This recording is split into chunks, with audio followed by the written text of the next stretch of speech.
Alo ជំរាបសួរពុកម៉ែបងប្អូនទាំងអស់គ្នាទាំងនេះ Informasa ជួបខ្ញុំទីថ្មី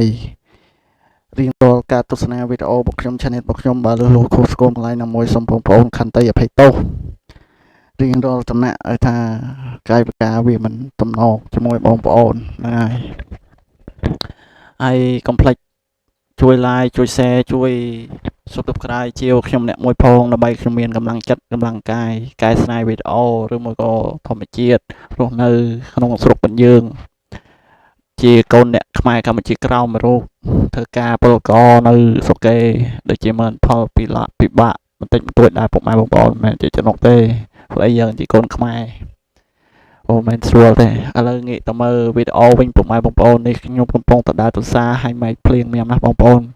មកវាមិនទឹកលិចខ្នល់មកពីទឹកកន្លែងលូរបស់វាហូរមិនតាន់ពុកម៉ែបងប្អូនលូវាហូរមិនតាន់ទេបាទខ្ញុំក៏បានទិញប្រហិតត្រីយកមកចៀនអាហ្នឹងគេធ្វើឲ្យស្រាប់ពុកម៉ែបងប្អូនគេលើយគ្រឿងលើយអីឲ្យស្រាប់ហើយខ្ញុំទាន់យកមកកណ្អាវមកវិញដាក់ចៀនមកវិញឲ្យមកក្រៀមហ្នឹងហើយក៏បានចៀនហើយអញ្ចឹងយើងក៏ដាក់ចំទុកបន្លែយើងធ្វើទឹកគ្រឿងមិនក៏ទំតែដែលជាក្រូចទឹកត្រីទឹកក្តៅអីហ្នឹងពុកម៉ែបងប្អូនអើយចេះធ្វើទៅមិនអីធ្វើឲ្យតបានឲ្យហូបបានរួចមកពេលបងប្អូនមិនឆ្ងាញ់អីចេះធ្វើប្រើអញ្ចឹងមិនដែរធ្វើមិនដែរនេះចឹងដែរនោះថាម៉េចទឹកត្រីតិចយើងដាក់ទឹកក្តៅបន្តិចបើទៅតាមតែមិនដាក់ស្ករប៊ីចេងដាក់ក្រូចអីមិនទៅពុកម៉ែបងប្អូនទឹកក្រូចទឹកក្តៅចេះដាក់លើខ្លះទៅថាម៉េចចេះកូឲ្យវាលើទៅមិនចិត្តផ្អែមមានថែស្ករទេហើយដល់សារមាញ់ហ្នឹងខ្ញុំក៏បានទិញលក់ទៅសក់2ហើយនឹងសាឡាត់ហើយនឹងជីយកមកស៊ីផ្ទះមួយត្រីប្រហិតត្រីចៀនហ្នឹងហើយពុកម៉ែបងប្អូន